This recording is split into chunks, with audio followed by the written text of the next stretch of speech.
Welcome back to Let's Make a Game, a channel about making computer role-playing games using the free program Twine and the Sugarcube format for Twine.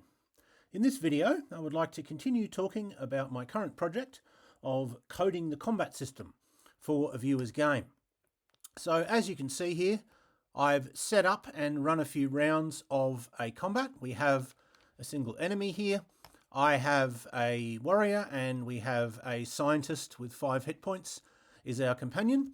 Before I started recording, gave the companion the command retreat. So on their go, they should flee. So I'm just going to have my go. I'm just going to retreat and advance. Oh, there we go. And then the enemy moves, and then the companion, as you can see, the companion flees the battle. Now, previous to this video, that was sort of the end of the companions. Once they fled the battle, they were gone. And that is not what the viewer wanted. They wanted that you get your companions back after the combat. And I think in a previous video I maybe said that they could do that, as in the viewer could code that themselves because it's not part of the combat system. But thinking about it, I decided that was wrong, and I have actually coded it. So let's have a look at what happens on my go. I'm going to retreat and then flee, and if this works, I will get back my the previous companion. And let's have a look. And yep, you've fled the combat. You meet up with companion 2, and there they are, and they're still a male scientist with 5 hit points. So all of their stats have been preserved. So that's what I've done. And as usual, I'm going to spend the rest of the video showing you how I coded it. So we need one new attribute. I'll just zoom in a little bit. And it's an array, and what it is sort of the equivalent of com. We have $com, short for companions, which keeps track of quite a few details about the companions. Now we have a new array called com_FLED, and that keeps track, as the note down here says, keeps track of the details of companions who have fled the battle. And for the most part, it's the same as com, with one exception. I'll show you. So com fled Z1 is companion Z's persona. Well, that's the same thing as com. Com fled 2 is their hit points, or com_fled 2 is their hit points, which is again the same. And this is the difference. Com fled Z3 is their gender, but actually com Z4 is their gender. The reason for that is I just happen to have put com Z3, I happen to have made that their position relative to the player character, and that's not something that is meaningful between battles. When it's a battle, you start with everyone at position 0, and then in between battles, positioning isn't really relevant. If I was being really careful, what I might do is swap com Z4 and com Z3, all the references to them, and then we could use com_fled Z3 would be the same as com Z3. But I'm a little bit worried that if I do that, I'll make a mistake and have to sort of spend time correcting it. So I'm just keeping it as it is for the moment. When I start adding weapons, I might maybe make com fled Z4 the gender again, and then use com Z3 because we don't need to keep track of position. Maybe I'll make the primary weapon in there. But anyway, for now it's sort of similar to the com array, but there's that one difference. So here's what we do. Well, there's two main things we need to do. One, when a companion flees, we need to store their details in com_fled. And when the battle is over, if the player character is still alive and therefore the game is going to continue, we need to have those companions come back, and at the same time we will turn com_fled, like we'll write the details back into com from com_fled, but we'll overwrite them in com_fled. We won't keep them in there, because if we kept them in there, then if the companion was killed during the battle, they'd still come back, because we'd be looking at com_fled and we'd see that they still have the details of a companion in there. So once they come back to the com array, we need to sort of overwrite the details in com_fled to stop them sort of coming back when they're not meant to. So we have this new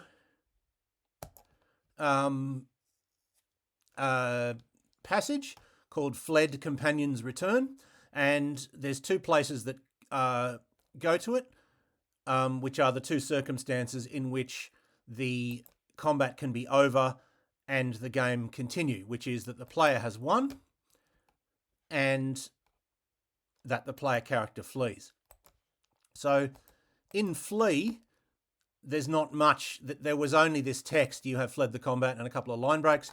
Well, now there's that and an include to fled companions return.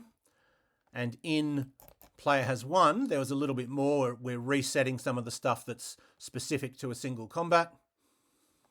All this stuff, which we've already looked at, and we just put include fled companions return at the end. All right, so let's look at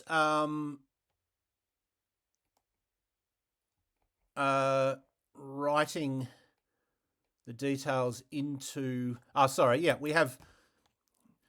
look at writing the details into into the array. We have another new passage. So I said we had one new passage. We don't. We have two. The other one is companion flees, and that, it's a bit hard to see, but there's two. I'll put it up here. There's two arrows going to it because there's two places, two passages in which a companion can flee.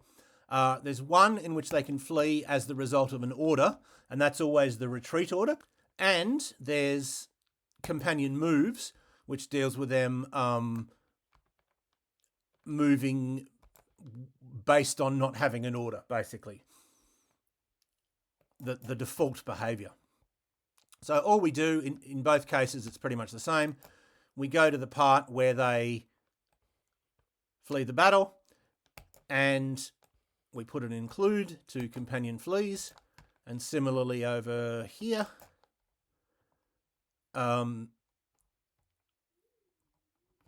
where we have the message saying companion ini underscore who is who has initiative.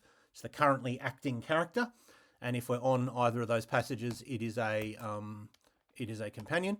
So it says something like companion 1 flees the battle, or companion 2 flees the battle, and we put an include there to companion flees. So what happens in companion flees? Pretty straightforward. There's three commands where we write into com_fled from com, and there's three commands where we reset what's in com.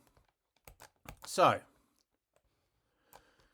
com_fled ini underscore who 1 equals com ini underscore who 1. It's pretty straightforward. Same thing happens for 2, and because of that little mismatch that I spoke about at the beginning of the video, com_fled ini underscore who 3 is equal to com ini underscore who 4 rather than 3. 3 being position.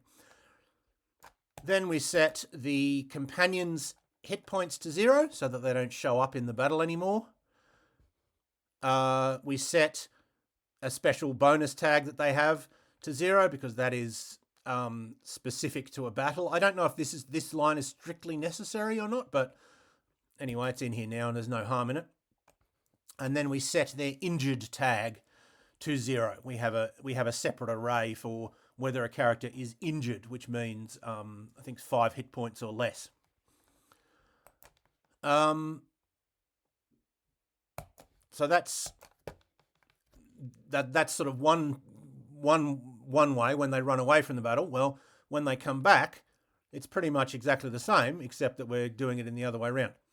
So we have a for loop. It goes from 1 to com_max, which is the maximum number of companions, currently 2.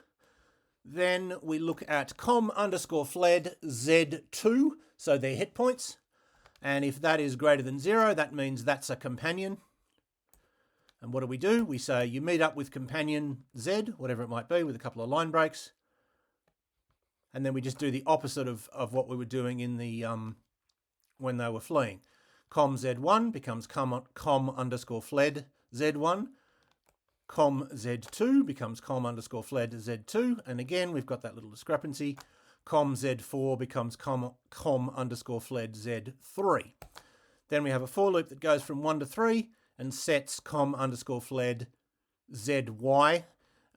So Y being 1 to 3, Z being the number of the companion, to 0, so we don't have a sort of ghost stored in com_fled. And that's how we do it. As you can see, there's not a lot of details that are stored about the companions. They do have 4 attributes, but those 4 attributes aren't stored in arrays that are to do with the companion. We just store their persona, and then every character of the same persona has the same stats. And that's how we do that.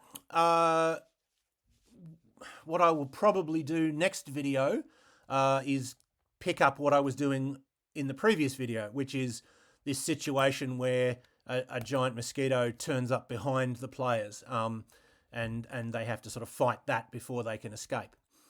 I might also do another video about my map generator, because some of you seem to be a bit interested in that as well.